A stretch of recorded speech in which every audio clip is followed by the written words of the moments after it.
Bismillahirrahmanirrahim. Assalamualaikum warahmatullahi wabarakatuh.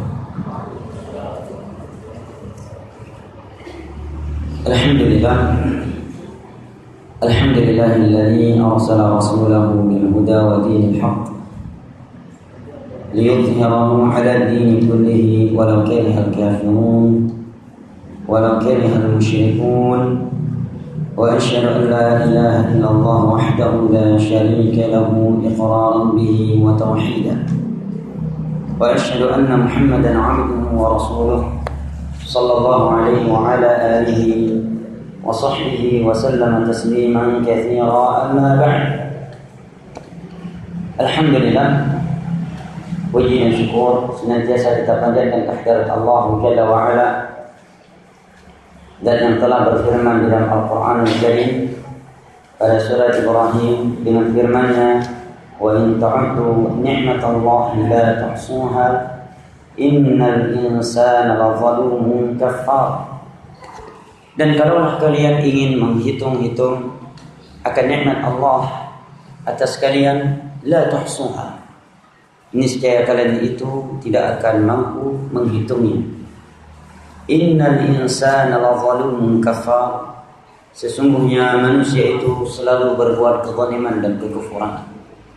Alhamdulillah, berkat nikmat kesehatan dan kesempatan setelah hidayah taufik dari Allah Jalla wa Ala, kita kembali dimudahkan setelah melaksanakan salat maghrib berjamaah untuk melanjutkan kajian kita pada malam yang penuh berkah ini, insyaallah taala.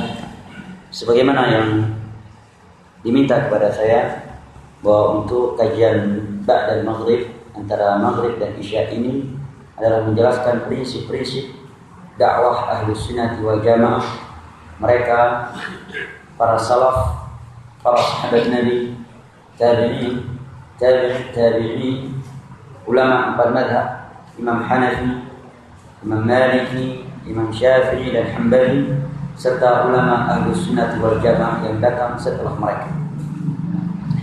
Maka di hadapan saya ada sebuah kitab yang berjudul Al-Usul Sittah, 3 landasan pokok, 6 perkara atau 6 landasan dari pokok-pokok agama, yang disyarah oleh Syekh Muhammad bin Shalih Al-Utsaimin rahimahullah ta'ala, oleh Syekh Muhammad bin Shalih Al-Utsaimin rahimahullah ta'ala. Sebelum saya memaparkan satu persatu dari 6 kaidah tersebut atau 6 landasan tersebut, saya sebutkan secara global terlebih dahulu. Yang pertama adalah ikhlas, adalah perkara tauhid dan lawannya adalah kesyirikan. Landasan yang kedua adalah pentingnya persatuan di dalam beragama dan larangan Islam untuk berpecah belah di dalam beragama. Landasan yang ketiga adalah as-sam'u wa ta'ah li ulatil amr, kewajiban taat mendengar, tidak boleh memberontak kepada para penguasa yang sah, yang muslim. Yang keempat adalah bayanul ilmi wal ulama wal fiqh wal fuqaha wa man tashabbaha bihi wa laysa minhu. Landasan yang keempat adalah penjelasan tentang ilmu agama, para ulama dan orang-orang yang menyerupai, mengaku ulama tetapi bukan dari kalangan mereka. Landasan yang kelima, pokok yang kelima adalah bayan man hum awliyaullah, penjelasan siapa itu wali-wali Allah. Landasan yang keenam, raddu syubah allati wada'uha asy-syaitan fi tarkil Qur'an was sunnah, jawaban terhadap beberapa syubhat yang dibuat oleh syaitan agar manusia ini meninggalkan Al-Quran Al-Karim. Ini pembahasan kita tentunya ya sesuai dengan waktu yang ada, yang mudah-mudahan ya Allah memberkahi daripada waktu kita, dan kita akan membaca apa yang akan Allah mudahkan dari waktu yang ada. Mudah-mudahan bisa selesai 6 kaidah ini. Kalaupun tidak, maka akan kita lanjutkan pada pertemuan yang lainnya insyaallah ta'ala. Sidang jamaah salat maghrib dan isya insyaallah taala, ibu bapak, saudara dan saudari yang saya cintai dan hormati, rahimani wa rahimakumullah. Perlu kita ketahui bahwa kita sebagai hamba-hamba Allah, seorang yang beriman kepada Allah Jalla wa Ala, tentunya kita semua harus menyadari bahwa kita diciptakan oleh Allah Jalla wa Ala ini bukanlah untuk hal yang sia-sia. Bukan hanya sekedar untuk mengumpulkan dunia dan mengejar karir yang ada di dunia ini. Allah Jalla wa Ala berfirman di dalam surat Al-Ankabut, "Afahasibtum annama khalaqnakum 'abasa wa annakum ilaina la turja'un." Apakah kalian mengira bahwa kami menciptakan kalian itu hanya untuk hal yang sia-sia, hanya untuk berlomba-lomba dalam perkara dunia, hanya untuk mengejar karir? Wa annakum ilaina la turja'un. Dan apakah kalian mengira bahwa kalian itu tidak akan kembali kepada kami? Tentunya tidak ada yang memiliki akidah, keyakinan bahwa dia tidak akan bertemu dengan Allah. Tidak ada yang meyakini bahwa dia tidak akan mempertanggungjawabkan segala perbuatan yang pernah dia lakukan di dunia ini. Dan tidak ada yang meyakini bahwa dia tidak akan berhadapan dengan nikmat atau adab di dalam alam barzakh, kecuali mereka kaum musyrikin, kecuali mereka non-muslim. Namun anehnya, kalau ada seorang yang beriman akan hari kiamat, dia beriman akan adanya surga dan neraka, dia beriman akan adanya hari hisab, akan hadirnya adanya hari pertimbangan terhadap amalan-amalan yang pernah dia lakukan. Dia mengimani akan melintasi sebuah jembatan yang lebih tipis daripada rambut, lebih tajam daripada pedang. Di bawahnya api neraka yang menyala-nyala, dan di atasnya duri-duri yang akan menyambar siapa yang Allah perintahkan. Dia juga mengimani akan adanya siksa dan nikmat kubur. Dia juga mengimani bahwa kematian itu datang secara tiba-tiba, selalu menghantui dan tidak dapat diprediksi. Namun anehnya, tingkah lakunya, perbuatannya, seakan-akan dia tidak mengetahui bahwa apa yang telah dia imani itu semuanya akan terjadi dan pasti ada. Ini aneh. Tingkah lakunya, perbuatannya, perangainya, seakan-akan dia tidak mengimani akan adanya surga dan neraka. Seakan-akan dia tidak mengimani akan adanya hari pembalasan, akan adanya hari kiamat di mana matahari jatuh sejarak 1 mil dari kepalanya. Dia dibangkitkan dalam keadaan telanjang, tidak beralas kaki dan tidak disunat. Dia padahal beriman akan adanya malaikat maut, akan adanya alam barzakh. Namun anehnya, seperti saya sebutkan tadi, namun saya ulang, anehnya dia yang meyakini tersebut, dia memahami hal itu semuanya ada dan dia yakin. Anehnya, namun nyata tingkah lakunya, perbuatannya, seakan-akan dia tidak mengetahui dan tidak mengimani hal itu semuanya. Sehingga ada di antara mereka yang tidak mau terikat dengan peraturan agama. Dia paling alergi mendengar ini wajib, itu haram. Maunya dia semua yang diinginkan oleh hawa nafsunya itu boleh. Jangan ada kalimat wajib, jangan ada kalimat haram. Yang ada hanya anjuran, yang ada hanya semuanya halal. Allah Jalla wa Ala berfirman di dalam Al-Quran Karim pada surat Az-Zariyat ayat 64, "Wa ma khalaqtul jinna wal insa illa liya'budun." Tidaklah aku menciptakan bangsa jin dan bangsa manusia melainkan agar mereka hanya beribadah, hanya menghambakan diri-diri mereka kepada Allah. Jalla wa Ala juga berfirman di dalam surat Al-Qiyamah, "Ayahsabul insanu an yutraka suda."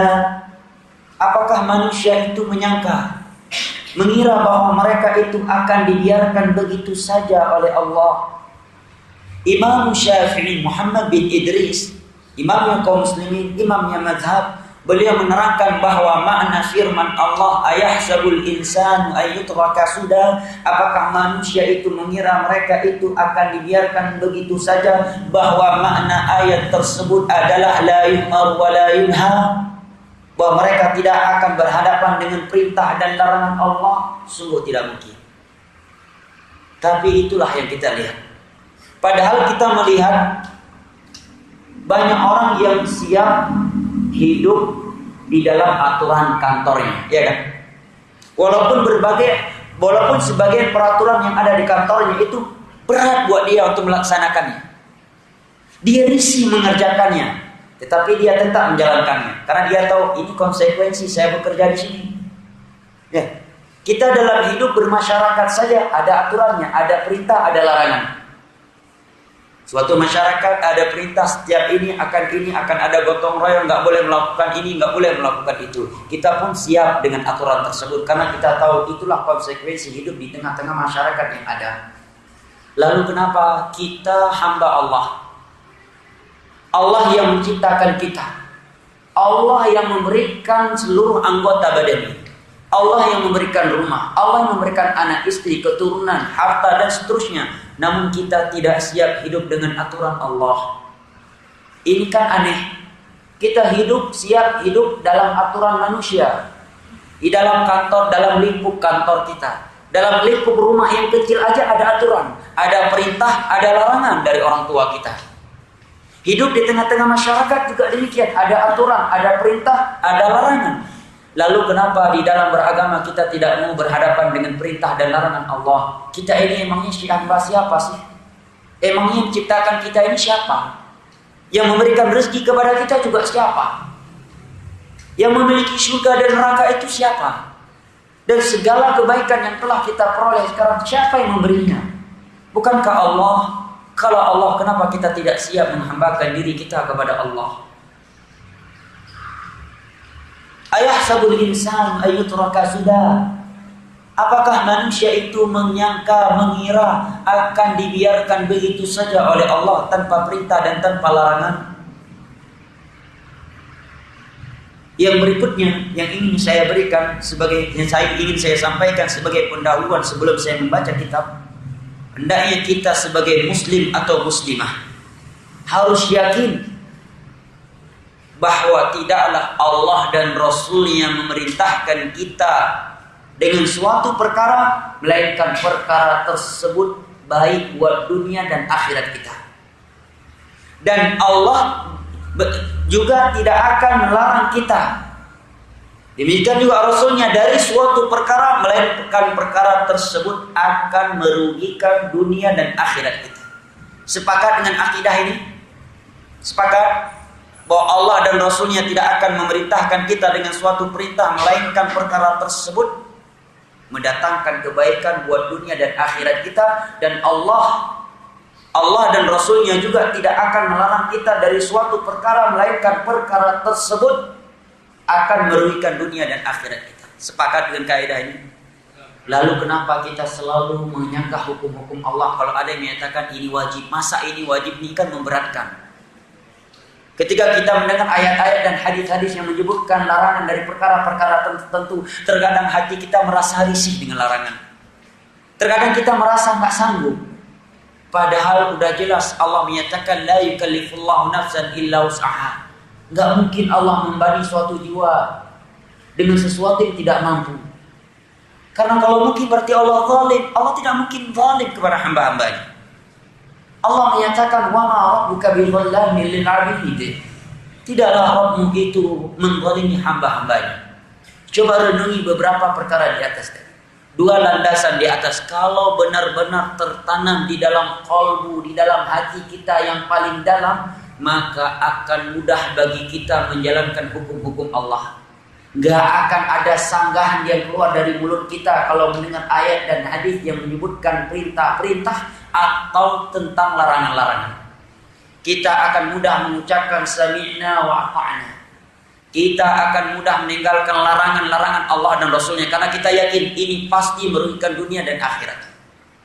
Kita akan mudah melaksanakan perintah-perintah Allah dan Rasulnya. Karena kita tahu ini sumber kebaikan, kebahagiaan dunia dan akhirat. Karena biasanya seseorang itu sulit mengerjakan sesuatu apabila sesuatu itu berat dan tidak ada manfaatnya. Sedangkan hukum Allah tidak ada yang berat dan pasti ada manfaatnya. Yuridullahu bikumul yusra wa la yuridu bikumul usra. Allah menginginkan kemudahan untuk kalian dan tidak menginginkan kesulitan. Dan biasanya seorang itu sulit meninggalkan sesuatu apabila sesuatu itu nikmat. Sesuatu itu banyak manfaatnya.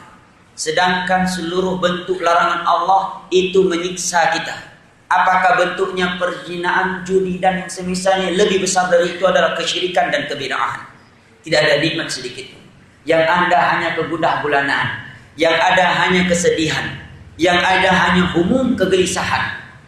Dan juga tidak ada manfaatnya sedikit pun. Lantas kenapa kita berat meninggalkan sesuatu yang dilarang oleh Allah dan Rasulnya? Padahal sumber kebahagiaan dunia dan akhirat kita itu adalah tatkala kita siap tunduk kepada hukum-hukum Allah, mengerjakan perintah-perintahnya dan meninggalkan larangan-larangannya. Pendahuluan yang ketiga, bahwa Allah di dalam Al-Quranul Karim, di dalam beberapa ayat Al-Quranul Karim menerangkan kriteria mereka kaum mukminin tatkala mereka diseru untuk berhukum dengan hukum Allah dan Rasulnya. Tatkala mereka diseru kepada ayat suci Al-Quran dan kepada hadis-hadis Nabi Sallallahu Alaihi Wasallam yang sahih, bahwa prinsip mereka itu senantiasa mengucapkan sami'na wa ata'na. Mereka tidak akan menyanggahnya sekalipun mungkin hawa nafsunya masih mengalahkan dia dan dia belum mengindahkannya, tetapi tetap dia tunduk dan tidak akan menyanggah dan tidak akan menolaknya sekalipun mungkin dia belum melaksanakannya. Allah berfirman di dalam surat An-Nur, "Innama kana qaulal mu'minina idza du'u ila Allahi wa rasulihi liyahkuma bainahum an yaqulu sami'na wa ata'na." Sesungguhnya prinsip kriteria kaum mukminin yang beriman kepada Allah dan Rasulnya itu, kalau mereka itu disuruh untuk berhukum dengan hukum Allah dan Rasulnya. Mungkin ibu-ibu di belakang nggak ada aqua gelas ya. Kalau nggak ada disisain dikit, ibu-ibu. Ya, ada di belakang aqua. Nggak ada. Oh, udah ada satu kotak. Alhamdulillah. Ya. Allah menyatakan innama kana qaulal mu'minin idza du'u ila Allah wa rasulih. Sesungguhnya kaum mukminin itu yang punya iman di hati, dia beriman bahwa Al-Quran adalah sumber hukum dan hadis Nabi merupakan pedoman di dalam beragama. Kalau dia disuruh kepada Al-Quran dan hadis, dia selalu berkata sami'na wa ata'na. Kami siap mendengar dan siap taat.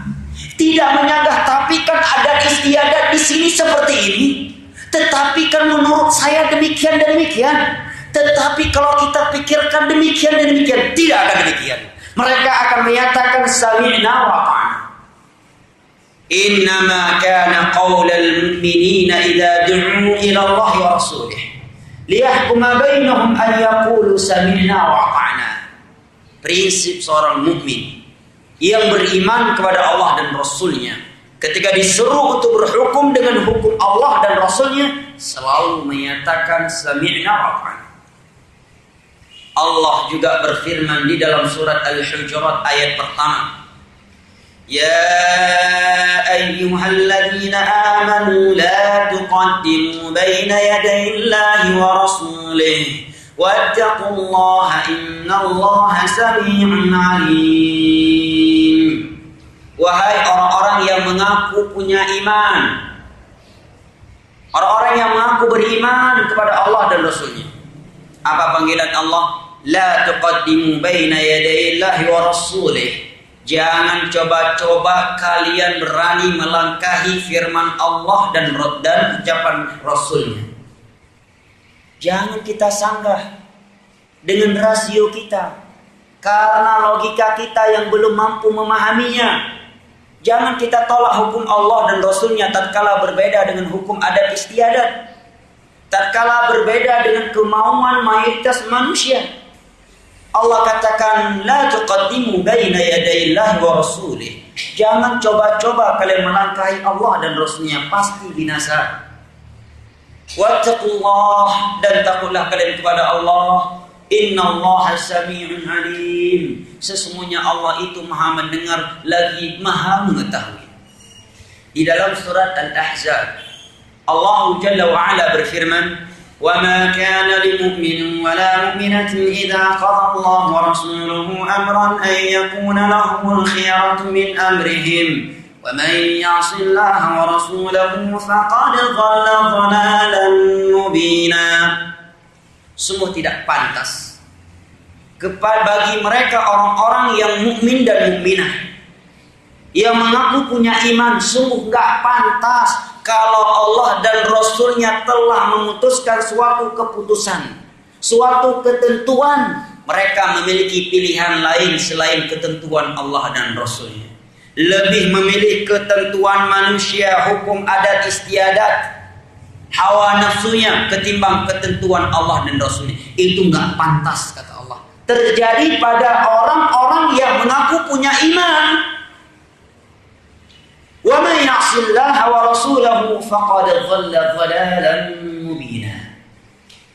Dan barang siapa yang bermaksiat kepada Allah dan Rasulnya, maka sungguh dia telah sesat dengan kesesatan yang nyata. Kalau saya menyebutkan contoh-contoh bagaimana para sahabat itu, cepatnya mereka, kesegeraan mereka di dalam mengindahkan perintah Allah dan Rasulnya cukup banyak. Saya sebutkan beberapa contoh saja terkait masalah khamar. Bayangkan, mereka orang-orang jahiliyah, orang Arab, dari kecil minum khamar itu minuman biasa. Bagi masyarakat Mekah, Madinah, khamar, ya kalau di sebagian tempat apa contohnya misalkan?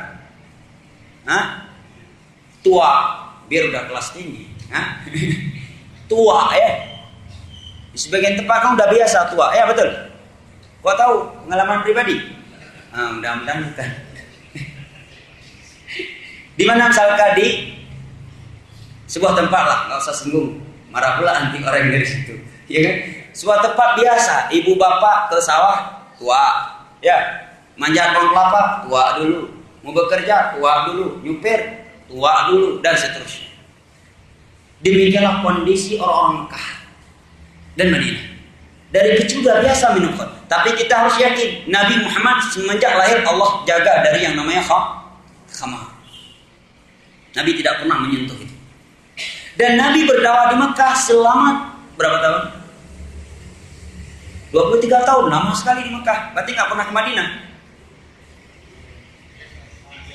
13 tahun. Ada yang menyatakan 10, ada yang menyatakan 15. Al-Muhim antara 10 sampai 15. 13 tahun Nabi belum mengharamkan khamar. Yang beliau benahi dahulu apa?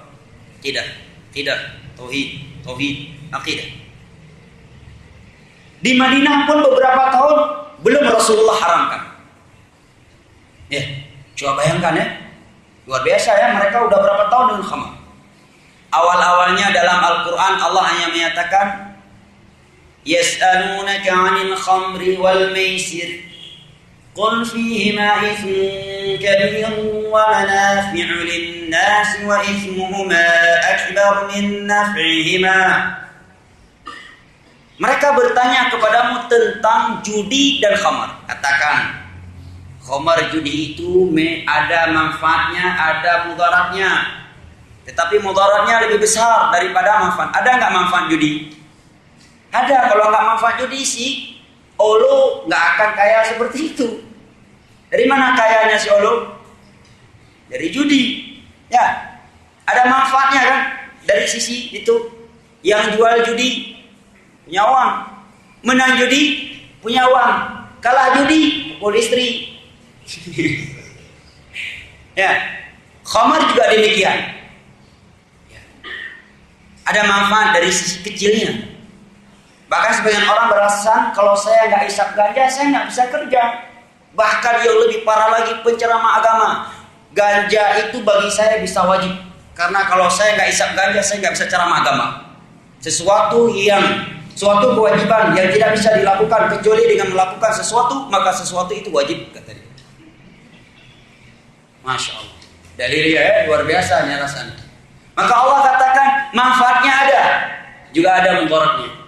Tetapi mudaratnya jauh lebih besar daripada manfaatnya. Dan Islam tidak membolehkan kita melakukan sesuatu yang ada manfaat tapi kecil, sedangkan mudaratnya lebih besar. Dan cukuplah kita yakin bahwa Allah dan Rasulnya kalau mengharamkan sesuatu pasti membahayakan dunia dan akhirat kita. Kalau enggak mungkin Allah haramkan. Kan Allah tidak akan menzalimi hamba. Kemudian setelah itu Allah belum mengharamkan, baru mengajak mereka untuk berpikir sehat. Allah hanya baru menyebutkan memang khamar ada manfaat. Apalagi sebagian sahabat di masa itu seperti Abu Talha, sumber ekonomi beliau terbesar adalah jual beli khamar antara Madinah dan Syam. Pengusaha bir, kalau bahasa sekarang. Sahabat namanya Abu Talha sebelum diharamkan. Dan beliau hasil jual beli bir menghidupkan anak-anak yatim yang ada di bawah beliau. Ya pantas karena belum diharamkan kan. Allah baru mengajak mereka untuk berpikir sehat. Setelah itu Allah menyatakan wala taqrabus salata wa antum sukara. Jangan salat kalau kalian dalam keadaan mabuk. Yang tahap kedua, Allah haramkan khamar hanya pada sebagian waktu, yaitu menjelang salat. Selain itu boleh.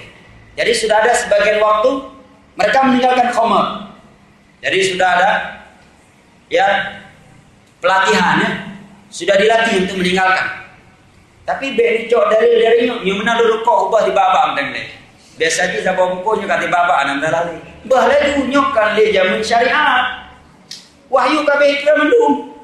Wahyu udah sempurna turun, jangan beralasan. Kalau gitu kan saya masih minum. Cuma sehari seminggu sebotol ya udahlah, sekarang seminggu setengah botol aja. Atau menjelang sholat aja. Saya ngerokok satu hari satu bungkus, sekarang ya setengah bungkus. Jangan, sekarang sempurna, udah sempurna agama. Syariat udah sempurna, wahyu udah turun semua. Kewajiban kita sami'na wa ata'na. Dilarang di sebagian sholat. Setelah itu baru Allah turunkan firman-Nya di dalam surat Al-Maidah. Fajtanibuhu la'allakum tuflihun. Tinggalkan judi, tinggalkan khamar dan seluruhnya. Secara keseluruhan, secara totalitas. Kapan nih? Setelah mereka sudah ada persiapan. Nah, kata Anas bin Malik dalam riwayat Al-Imam Al-Bukhari dan Muslim, kata Anas bin Malik, beliau waktu itu sedang menuangkan khamar dari cangkir kepada bapak tirinya Abu Talha, ya, dan beberapa sahabat yang lain, kepada Abu Ubaidah dan beberapa sahabat yang lain. Ketika khamar sudah dituangkan ke dalam cangkir, ke dalam gelas dituangkan. Ketika Abu Talha, sahabat Abu Talha dan Abu Ubaidah dan beberapa sahabat yang lain hendak meminum, tiba-tiba ada seorang sahabat yang berteriak dari jauh, "Hei, tadi malam udah turun tapi nggak ada E-nya ya. Udah turun ayat tentang pengharaman khamar secara totalitas kepada Nabi." Apakah para sahabat menjawab, "Tanggung satu gelas lagi yang terakhir insyaallah." Kata istilah orang Aceh si baru kok tuh. Ya, sebatang rokok lagi, sebatang lagi, yang terakhir perpisahan insyaallah. Apakah demikian? Kata Anas bin Malik, begitu mereka mendengar langsung menumpahkan, dan beliau memerintahkan saya untuk membakar gudang penyimpanan khamar, yaitu sumber ekonomi rumah tangga kami. Seketika itu kami bakar, dan seketika itu para sahabat keliling pasar Madinah dan membakar seluruh pabrik-pabrik khamar. Dan yakin mereka kan bahwa dengan menjalankan perintah Allah pasti bahagia hidup, gak mungkin sengsara. Mungkin gak karena menjalankan perintah Allah dan Rasulnya sengsara hidup kita? Kalau mungkin berarti Allah zalim. Mungkinkah Allah menzalimi kita? Allah Rahman, Allah Rahim. Itu yang tertanam di hati mereka. Tertanam di hati mereka bahwa Allah dan Rasulnya jika telah melarang dari suatu perkara, pasti akan ada bahayanya buat dunia dan akhirat. Padahal tapi kalau kita mikir khamar sumber ekonomi, pabrik saya bakar, besok anak saya makan apa? Nanti saya mau cari kerja apa lagi? Apalagi di usaha itu padang pasir. Subhanallah, ini pesimis. Sebagian orang tahu itu pekerjaan haram, gak berani keluar. Padahal sudah jelas tidak ada satupun ulama Islam yang membolehkan pekerjaan itu, misalkan riba. Yang dosa riba paling kecil kata Nabi, an yazni ar-rajulu ummuhu 40 marrah, seperti berzina dengan ibu kandung sendiri sebanyak 40 kali. Kita dikasih uang 1 miliar, tapi syaratnya harus berzina dengan ibu kandung sendiri. Mau? Saya yakin gak ada yang mau di majelis ini kan? Tanpa kita sadari, itulah yang kita lakukan kalau kita ngambil kredit yang ada bunga ribanya. Dan jangan pernah berharap hidup bahagia di dunia kalau masih main riba. Jangan berangan-angan, pasti rugi dunia akhirat. Gak rugi usahanya, Allah copot nikmat jantungnya dan seterusnya. Karena Nabi telah memberitakan, ma min ahadin ta'amala birriba illa kana akhiru amrihi qillah. Tidak ada satupun orang yang bermuamalah dengan riba kecuali akan binasa dunia dan akhiratnya. Itu berita dari Nabi, pasti terjadi. Wa ma yantiqu 'anil hawa in huwa illa wahyuha. Karena Nabi tidak berbicara dengan hawa nafsu, melainkan dengan wahyu yang diwahyukan. Hadis riwayat Al-Imam Muslim dari Abdullah bin Amr bin As. Itu yang tertanam di hati mereka para sahabat. Coba bayangkan, gelas khamar udah di tangan. Ya. Dan bukan hanya yang di tangan mereka tuangkan, tetapi gudang-gudang khamar beserta pabrik-pabriknya yang itu sumber ekonomi mereka. Abu Talha memberi makan kepada anak istrinya dan anak yatim. Sumber ekonomi besar beliau salah satunya adalah khamar. Tapi begitu tahu ayat surat Al-Maidah, tidak ada cerita sebatang rokok lagi, atau dengan alasan insya Allah perpisahan pulang dari Medan kali ini tobat, insya Allah nggak ngulangi lagi, sekali lagi aja didugem malam ini, insya Allah ini diskotik terakhir. Kalau mati yang terakhir bagaimana? Ya, kalau mati yang terakhir, kok pendek sekali pikiran kita. Kalau mati yang terakhir, Nabi menyatakan yub'atsu kullu 'abdin 'ala ma mata 'alaihi. Setiap orang itu akan dibangkitkan sesuai dengan bagaimana dia mati. Mati di diskotik, tetap dibangkitkan dalam keadaan dia di diskotik, sekalipun setelah itu dia dimandikan dan disolatkan di masjid. Gak malu kita dilihat oleh para nabi dan para rasul, para sahabatnya dan seluruh makhluk-makhluk Allah yang pernah Allah ciptakan dari semenjak Nabi Adam hingga hari kiamat, melihat bagaimana kondisi kita ketika kita meninggal dunia. Ini 3 landasan yang ingin saya sampaikan sebagai pendahuluan. Kalau 3 landasan ini sudah tertanam di dalam kalbu kita, telah kuat menancap di dalam hati kita, hidup ini tenang, gak pernah risau, gak pernah gelisah. Ya, yakin dia, mudah bagi dia, ringan bagi dia untuk taat kepada Allah. Tetapi kalau 3 landasan di atas tadi masih lemah, belum kuat, belum tertancap kuat di dalam hatinya, bahkan banyak orang, wanita mungkin dia mau pakai jilbab besar, mau pakai baju syar'i, takut, kenapa saya masih gadis, nantilah kalau udah punya suami baru pakai hijab syar'i. Kan lemah imannya. Takut gak dapat Bang Joni kalau punya hijab syar'i. Takut dia gak dapat lelaki yang akan melamarnya kalau memakai busana syar'i. Demikian juga sebagai lelaki mempelihara jenggot, tahu sunnah Nabi. Hadis Nabi juga pernah dengar, wahfu syawari wa'funuha, biarkan jenggot kalian wahai kaum lelaki kalau kalian orang-orang yang jantan, dan bersihkan kumis kalian. Tahu, tapi mau jenggot, belum nikah Ustaz, gak pede, khawatir nanti gak ada yang mau. Subhanallah, lemah sekali imannya. Ini kalau bahasa orang Medan, iman ele-elean. Kelas teri, kelas kerupuk, begitu kena angin langsung hilang kriuk-kriuknya. Kita khawatir dengan menghidupkan profil Rasulullah, nggak laku, Masya Allah.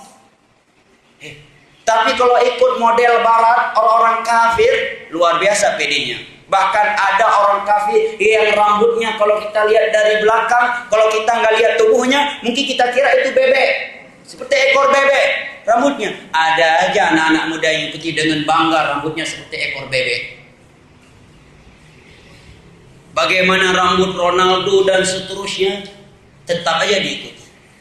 Padahal hebat-hebatnya orang kafir, apakah namanya Ronaldo, Messi, Rossi dan yang semisalnya, selama dia masih kafir, belum beriman, status dan kedudukannya di sisi Allah semuanya sama. Apa Allah katakan? Syarrul bariyah.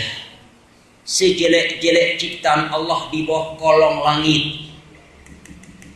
Ada yang mau mukanya mirip monyet? Hah? Ada enggak?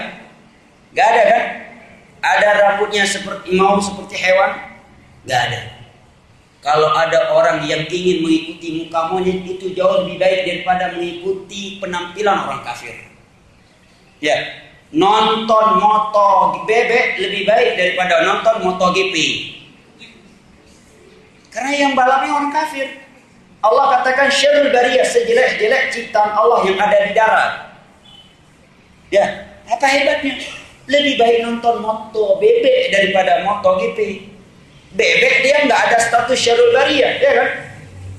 Bahkan jauh lebih mulia daripada orang kafir. Allah tidak menyatakan kambing, bebek dan binatang-binatang syarrul bariyah. Tapi orang kafir, sehebat apapun dia, setampan apapun dia, secantik apapun dia, sepopuler manapun dia, tetap statusnya sama, syarrul bariyah, sejelek-jelek ciptaan Allah yang berjalan di atas muka bumi ini. Sekarang saya tanya, kalau anda nih sekarang tahu ada di sebuah warung, orang begitu seru sampai begadang malam, sampai lewat subuhnya. Setelah kita tahu kenapa mereka siap begadang, nontonnya biasa, nonton lomba lari bebek. Kira-kira apa penilaian kita? Hah? Ini orang nggak waras ini, bebek aja ditonton sampai begadang, ya kan? Waras nggak? Ada perlombaan bebek. Ya, bebek lari siapa yang paling kencang dari bebek tersebut, kemudian jadi juara satu. Nggak akan ada yang begadang. Tapi begitu banyak yang begadang meninggalkan istrinya lagi hamil di rumahnya, meninggalkan anak-anaknya. Ya, bahkan uang di rumah nggak ada untuk begadang nonton MotoGP dan Piala Dunia, ada uangnya. Uang istri arisan pun hantam sama dia. Yang penting ada kopi minimal 2-3 gelas malam ini. Real Madrid sama Barcelona nggak mungkin terlewat malam ini. Jauh lebih baik daripada orang yang nonton bebek tadi. Karena bebek statusnya enggak syarrul bariyah. Tapi kalau orang kafir statusnya mau lomba helikopter, lomba pesawat, tetap syarrul bariyah. Hina sekali kita. Ahok di Jakarta kita ribut demo sana sini. Tapi kita nonton orang kafir. Perlombaan orang kafir, MotoGP, Piala Dunia, nontonnya Masya Allah. Bahkan ada yang bawa anak istri lagi ke warung kopi. Nonton bareng. Istri sama suami pulang ribut karena istri pegang Real Madrid, suaminya Barcelona. Subhanallah. Terus katanya cinta Islam, benci Ahok. Ahok ke Jakarta kita datang mau kejar dia. Di rumah tiap hari kita tonton orang yang sama dengan dia. Iya kan? Syarrul bariyah, sejelek-jelek ciptaan Allah yang melata, yang berjalan di bumi ini. Itulah status orang kafir. Mana harga diri kita? Ada seorang penjabat yang mau lama begadang cuma lihat bebek di depannya lagi ngapain? Gak ada. Jauh lebih tidak waras orang yang nonton MotoGP dan Piala Dunia. Karena status orang-orang kafir syarrul bariyah. Apalagi kalau sudah sampai meninggalkan sholat tahajud. Gara-gara itu meninggalkan 2 rakaat sunnah subuh yang Nabi katakan rakaatul fajri khairum minad dunya wa ma fiha. 2 rakaat sunnah sholat subuh lebih baik daripada dunia beserta isinya, apalagi MotoGP. Salat subuh Nabi katakan inna afqalas salati 'alal munafiqin salatul isya'i wa salatul fajri wa la ya'lamuna ma fihima la atawhuma walau habwa. Sesungguhnya salat yang paling berat buat orang-orang munafik Hanya orang-orang yang ada kemunafikan di hatinya saja yang merasa malas dengan sholat tersebut adalah sholat isya dan sholat subuh berjamaah. Dan kalaulah mereka mengetahui keutamaan pergi melaksanakan sholat isya dan subuh, niscaya mereka akan pergi melaksanakannya sekalipun harus merangkak. Hadis riwayat Al-Imam Bukhari dan Muslim dari Abi Hurairah. Orang yang begadang semalam penuh nonton MotoGP dan nonton Piala Dunia, kira-kira berat nggak sholat subuhnya? Ya, sebagian ada yang sholat, sebagian enggak. Tapi sebagian yang sholat begitu datang ke masjid udah ngomel dia, lama kali kamarnya, bukan lama padahal dia udah ngantuk karena begadang tadi. Ya, begitu imamnya baru selesai Al-Fatihah, imamnya baru buka Al-Qari'ah, dia dalam hatinya lama sekali imamnya tadi sholat. Padahal Al-Qari'ah dibaca kok lama, padahal gara-gara MotoGP dan Piala Dunia tadi. MotoGP dia nonton sekian lama, berapa lama orang nonton MotoGP? Setengah jam. Kok tahu antum?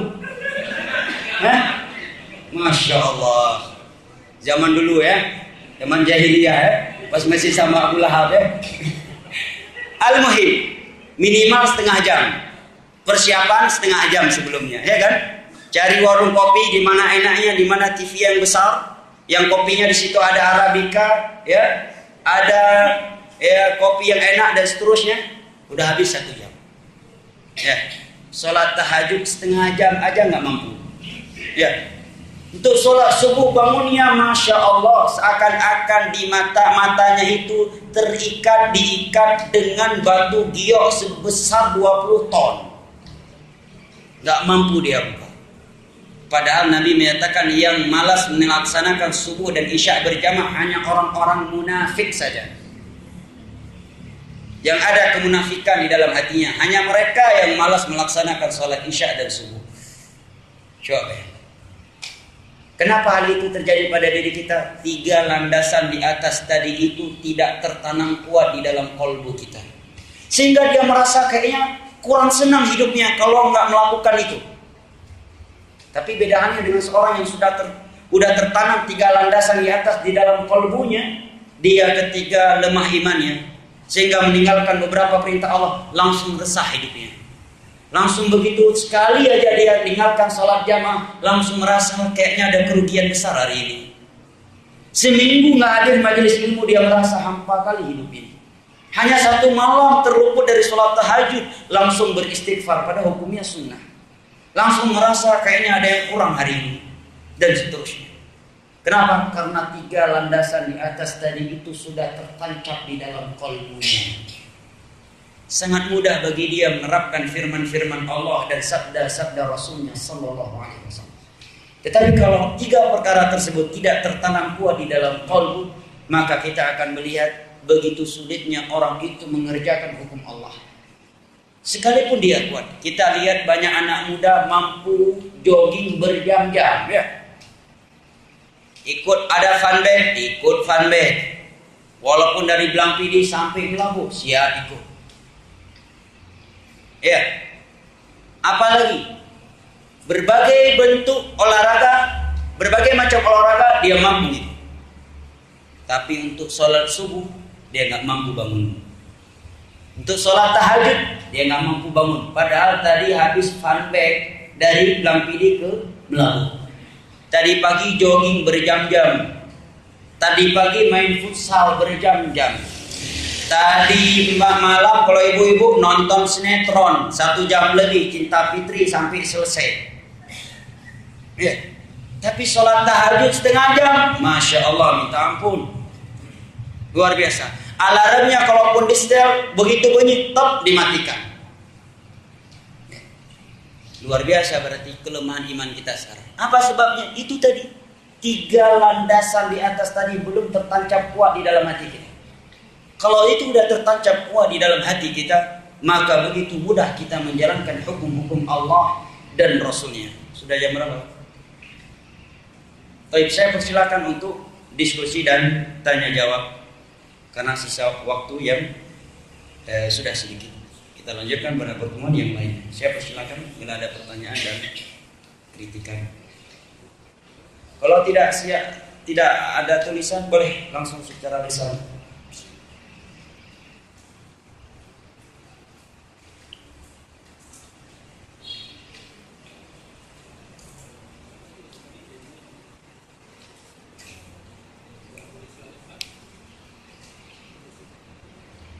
Ada mic? Hah?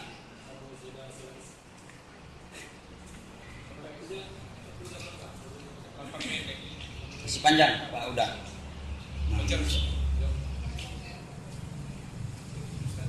Bagaimana sikap kita yang sudah terlanjur pinjam uang yang ada bunganya? Masya Allah.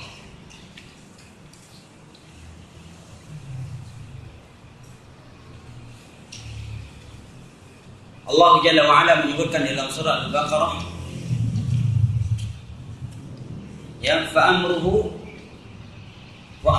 falahu ma salafa wa amruhu ila Allah wa man 'ada fa ulaika humul kafirun. Barang siapa yang sudah bertobat dan menyesalinya, maka bagi dia boleh menerima apa yang telah berlalu dan urusannya kepada Allah. Contoh yang telah berlalu, misalkan dia udah terlanjur ikut asuransi mobil, tinggalkan begitu saja rugi. Ya. Berarti begitu ada kejadian insiden lalu lintas, hancur mobilnya. Dia yang baru dia store berapa misalkan 5 juta. Habis perbaikan mobil 10 juta. Pihak asuransi ngasih berapa? 10 juta. Yang boleh diambil hanya 5 juta. Setelah itu tutup. Jelas ya? Karena kalau kita ambil 5 juta, uang siapa 5 juta? Uang orang-orang lain kan? Ya, berarti kita telah mencuri uang orang lain. Kita ngasih 5 juta kok bisa dapat 10 juta? Ya. Ini salah satu bentuknya. Atau kalau terlanjur pinjam, maka langsung lunaskan secara langsung kalau ada kemampuan. Maka kalau enggak, tetap ikut prosedur tersebut dan berjanji kepada Allah agar tidak mengulangi lagi setelah lunas ini. Kenapa bab riba ini harus kita tegaskan?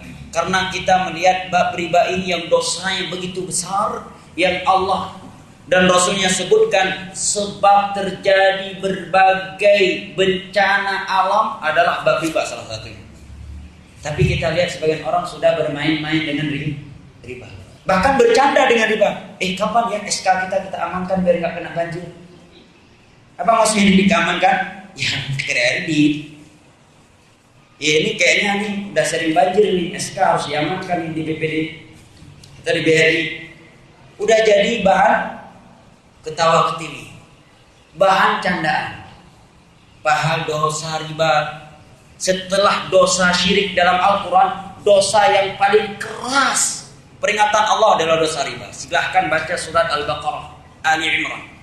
Yang pertama Allah menyatakan, alladzina ya'kuluna ar-riba la yaqumuna illa kama yaqumu alladhi yatakhabbathu asy-syaitanu minal mas.